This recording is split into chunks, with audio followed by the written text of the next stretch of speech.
তো হ্যালো বন্ধুরা, সঠিকভাবে নিজের আইকিউ এবং ব্রেনকে যদি কাজে লাগানো যায় তাহলে কি করে জীবনে অনেক উপরে ওঠা যায় তার প্রমাণ একটা সাকসেস স্টোরির মাধ্যমে আমি জানাচ্ছি। এখানে আমরা দেখতে পাবো লেভি জিন্সের সাকসেস স্টোরি সম্বন্ধে কথা, যে মোটিভেশনাল স্টোরি বলছি লেভি জিন্সের সম্বন্ধে। তা আমরা জানি সেলিব্রিটি থেকে শুরু করে সাধারণ মানুষ এই পৃথিবীতে এমন কেউ নেই যে কখনো জিন্স পরেনি। প্রতি বছর সারা পৃথিবী জুড়ে প্রায় 124 কোটি জিন্স বিক্রি হয়, কিন্তু আমরা জানি না এই জিন্স কীভাবে তৈরি হয়েছিল এবং পৃথিবীতে এই জিন্স কীভাবে এসেছিল। আমেরিকাতে প্রতিটি মানুষ গড়ে প্রায় 7টি করে জিন্স রয়েছে আমেরিকার। বর্তমানে অনেক ব্র্যান্ড জিন্স বিক্রি করলেও যে ব্র্যান্ডটি সবচেয়ে বেশি জনপ্রিয় সেটি হচ্ছে লেভি ব্র্যান্ড। সেই লেভিস যে ব্র্যান্ড সেই হচ্ছে জিন্সের জন্মদাতা গোটা পৃথিবীতে। কিন্তু আমরা জানলে অবাক হব যে লেভিস এর জিন্সের আসলে তৈরি করা হয়েছিল কী জন্য। লেভিসের জিন্স তিনি তৈরি করেছিলেন সোনার খনিতে কাজ করা লেবারদের জন্য। দ্য ক্যালিফোর্নিয়া গোল্ড রাশের সময় অর্থাৎ 1848 থেকে 1855 সালে যখন পুরো পৃথিবী সোনার পিছনে ছুটছিল, তখন লেভিস স্ট্রোস তিনি সোনার পিছনে না ছুটে মাইনিং লেবারদের জন্য সবচেয়ে বড় সমস্যা সমাধানের চেষ্টা করছিল এবং তৈরি করেছিল শক্ত টেকসই জিন্স যাতে সহজেই ছিঁড়ে বা ফেটে না যায়। কিন্তু কে জানে লেবারদের জন্য তৈরি করা এই প্যান্ট পরবর্তীকালে পুরো পৃথিবীর জন্য ফ্যাশন আইকন হয়ে উঠবে। তাই চলুন জেনে নেওয়া যাক যে কী করে মাইনিং লেবারদের জন্য তৈরি করা এই প্যান্ট পরবর্তীকালে গোটা পৃথিবীর ফ্যাশন হয়ে উঠল। 1829 সালের 26শে ফেব্রুয়ারি বাভারিয়াতে বুটেনহ্যামে লেভিস স্ট্রোস জন্মগ্রহণ করেন। 1829 সালের 26শে ফেব্রুয়ারি বাভারিয়া বুটেনহামে লেভিস স্ট্রোস জন্মগ্রহণ করেছিলেন। তিনি ছিলেন 6 ভাই বোনের মধ্যে সবচেয়ে ছোট। তার পরিবার ছিল ইহুদি ধর্মাবলম্বী। পরবর্তীকালে তিনি ইসরায়েলে জীবন কাটিয়েছিলেন।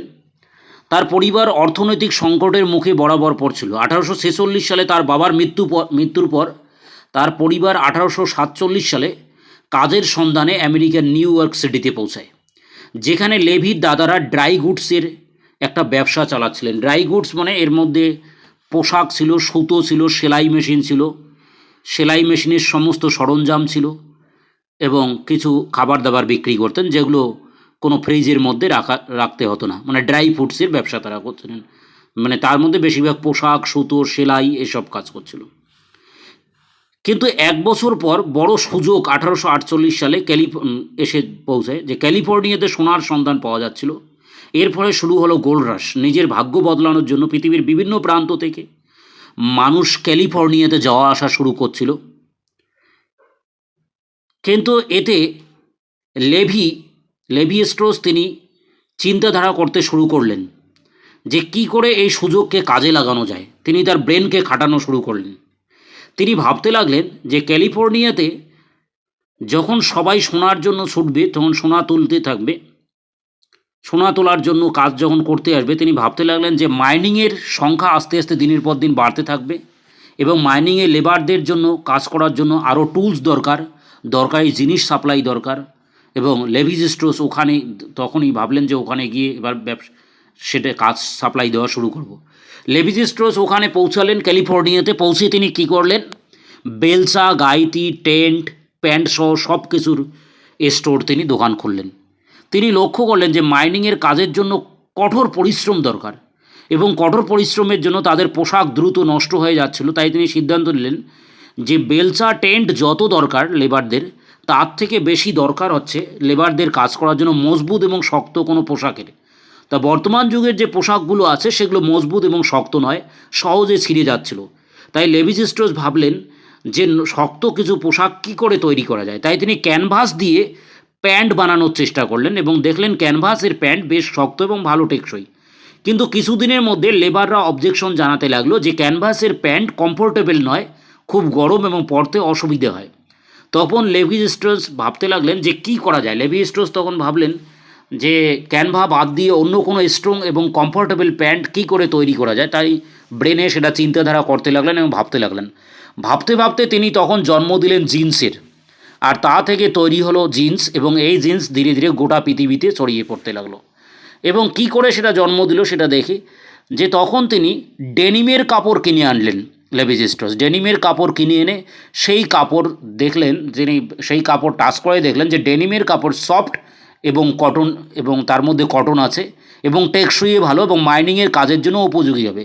লেভিস স্ট্রস তখন ডেনিমে ব্লু রং করলেন যাতে প্যান্টে দাগ সহজে বোঝা না যায় এবং দেখতে খুব সুন্দর লাগে।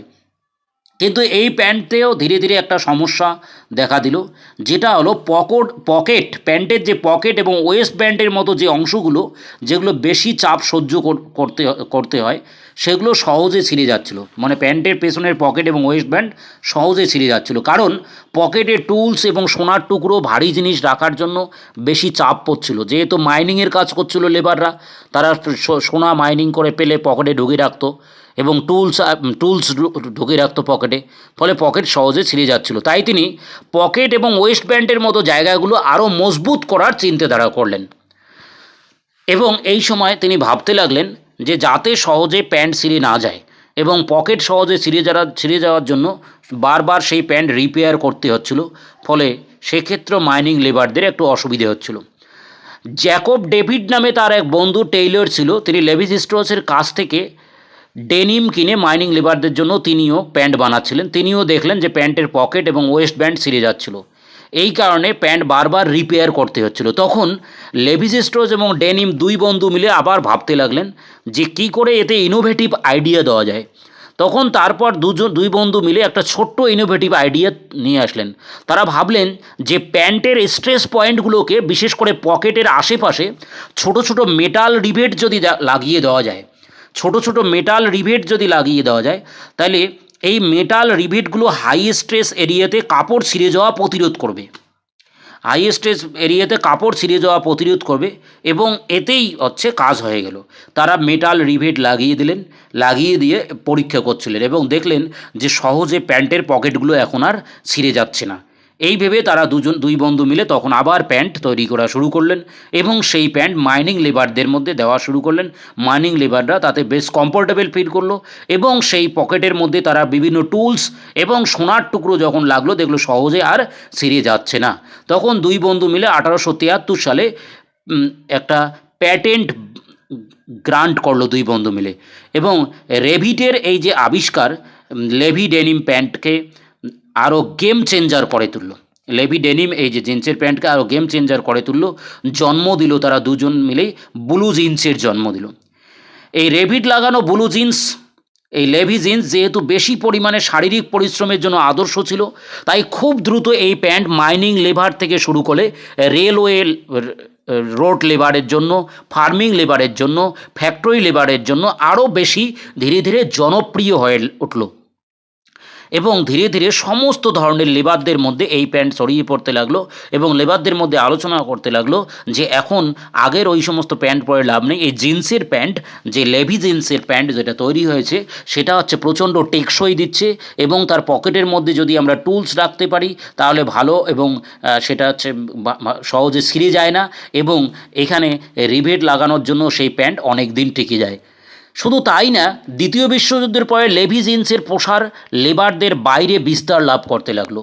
যুদ্ধের সময় কী করলো, সৈন্যরা যুদ্ধক্ষেত্রে এই লেভি জিন্স পরেছিল, তাদের এত ভালো লেগেছিল যে এই জিন্স তারা যুদ্ধক্ষেত্র থেকে যখন বাড়ি ফেরার সময় সবাই তারা কিনে এনেছিল। ফলস্বরূপ জিন্সের জনপ্রিয়তা পুরো আমেরিকাতে ধীরে ধীরে ছড়িয়ে পড়তে লাগলো। ধীরে ধীরে জিন্সের প্যান্ট আমেরিকাতে মেইন স্ট্রিম কালচারে জায়গা করে নিল। এর পরবর্তীতে দেখা গেল জিন্স পুরো আমেরিকাতে ছড়িয়ে পড়তে লাগলো। জেমস ডিন এবং মার্লন ব্র্যান্ডের মতো হলিউড তারকারা তাদের আইকনিক ফিল্মগুলোতে জিন্স পরতে শুরু করলেন। ধীরে ধীরে তাহলে কাকে দেখতে পেলাম, জেমস ডিন এবং মার্লন ব্র্যান্ডের মতো হলিউড তারকারা তাদের আইকনিক ফিল্মগুলোতে জিন্স পরতে শুরু করলেন, যে কারণে জিন্সগুলো আরও বেশি আমেরিকাতে জনপ্রিয় হয়ে উঠল এবং এটা একটা স্ট্যান্ডার্ড ওয়েস্টার্ন কালচারাল সিম্বলে পরিণত হয়ে গেল এবং ধীরে ধীরে স্ট্যান্ডার্ড ওয়েস্টার্ন কালচারাল সিম্বলে পরিণত হলো। ধীরে ধীরে আমেরিকা থেকে 1950-এর দশকে পুরো আমেরিকার ছেলেমেয়েরা জিন্সের পোশাককে কালচারাল আইকনিক ব্র্যান্ড হিসেবে দেখা শুরু করলো এবং আমেরিকা থেকে ধীরে ধীরে এটা ইউরোপে ছড়িয়ে পড়তে লাগলো। ফলে এই যে লেভিস স্ট্রসের আইকনিক আইডিয়া এবং এই আইডিয়ার থ্রুতে তিনি জিন্স তৈরি করলেন, জিন্সের পকেটগুলোতে রিভেট লাগালেন এবং ধীরে ধীরে পুরো আমেরিকাতে ছড়িয়ে দিলেন এবং আমেরিকা থেকে ধীরে ধীরে এটা পুরো ইউরোপে ছড়িয়ে পড়তে লাগলো এবং জিন্স পরা 1950-এর দশকের দিকে আমেরিকা এবং ইউরোপে একটা কালচারাল ফ্যাশন হয়ে দাঁড়ালো এবং ওয়েস্টার্ন কালচারাল একটা ফ্যাশন হয়ে দাঁড়ালো। এরপর দেখা গেল যে ধীরে ধীরে এই জিন্স হলিউড থেকে আমাদের ইন্ডিয়াতে বলিউড থেকে শুরু করে গোটা পৃথিবীতে জিন্স ছড়িয়ে পড়তে লাগলো। আজ আমরা দেখতে পাচ্ছি গোটা পৃথিবীতে জিন্স পরেনি এই রকম লোকের সংখ্যা খুঁজে পাওয়া যাবে না এবং এই জিন্স অন্য অন্য প্যান্টের থেকে অনেক বেশি টেকসই এবং তার পকেটগুলো খুব ভালো।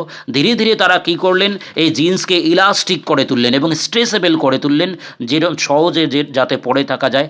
আস্তে আস্তে এই জিন্সকে ফলো আপ করে অনেক ব্র্যান্ড আস্তে আস্তে তৈরি হয়েছে, কিন্তু যেহেতু লেভিস স্ট্রস প্রথম তৈরি করেছিল এবং তার ব্রেন থেকে এই ইনোভেটিভ আইডিয়া তৈরি হয়েছিল, তাই লেভিস স্ট্রসের জিন্সের ইনোভেটিভ আইডিয়া এবং লেভিস স্ট্রস এবং ডেনিম দুজনে মিলে তারা যে ইনোভেটিভ আইডিয়া দিয়েছিল এবং তারাই পৃথিবীর বুকে জিন্সের জন্ম দিয়েছিল।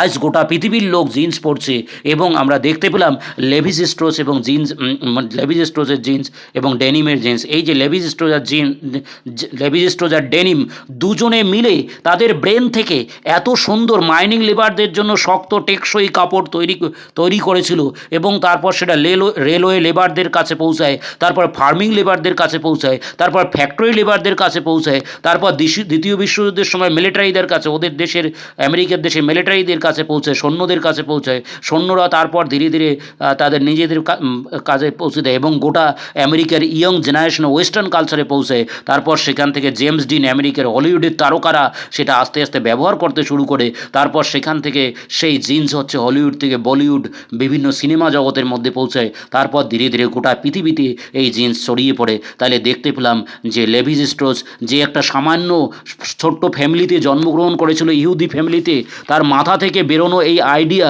গোটা পৃথিবীতে ছড়িয়ে পড়ে এবং গোটা পৃথিবীতে তিনি লেভিস স্ট্রস কোটি কোটি অজস্র বিলিয়নার ডলারের মালিক হয়ে যান তিনি, কিন্তু তার এই ইনোভেটিভ আইডিয়ার জন্য। তাই বন্ধুরা আমরা দেখতে পাবো, আমরাও যদি আমাদের ব্রেন থেকে এই ধরনের কোনো ইনোভেটিভ আইডিয়া তৈরি করতে পারি এবং সেই আইডিয়াকে বাস্তবায়িত করতে পারি এবং বাস্তবায়িত করে সেটা হচ্ছে জনগণের কাজের জন্য, পাবলিকের কাজের জন্য যেই লাগাতে পারি, তাহলে দেখা যাবে আগামী দিনে আমাদের সেই ইনোভেটিভ আইডিয়া সমাজের খুব উপকার লাগবে এবং আমরাও খুব ভালো জায়গায় পৌঁছতে পারবো। এবং যদি ভারতবর্ষ থেকে আমরা এই ধরনের কোনো ইনোভেটিভ আইডিয়া তৈরি করতে পারি, যেরকমভাবে ইহুদি লেভিস স্ট্রস তৈরি করেছিল, তাহলে আমাদের ভারতীয় কালচারের মধ্যে সেটা যে কোনো জিনিস যদি ইনোভেটিভ আইডিয়া তৈরি করা যায় সেটা বিস্তার লাভ করবে এবং আমরা খুব ভালো জায়গায় পৌঁছে যাব। তাই আমরা চেষ্টা করব আমাদের ব্রেনের মধ্যে নতুন নতুন ইনোভেটিভ আইডিয়া নিয়ে আসা এবং অন্যদের থেকে আলাদা একটা ইউনিক তৈরি করার আমরা চেষ্টা করব। এইভাবে আমরা নিজে এগিয়ে যাব এবং কঠোর পরিশ্রম। এই দেখতে পেলাম যে লেভিস স্ট্রস শুধু ব্রেনের আইডিয়া দেয়নি, সে আইডিয়াকে কাজে লাগিয়েছে এবং কঠোর মেহনত করেছে, কঠোর পরিশ্রম করেছে আর এই পরিশ্রমকে বাস্তবায়িত করেছে।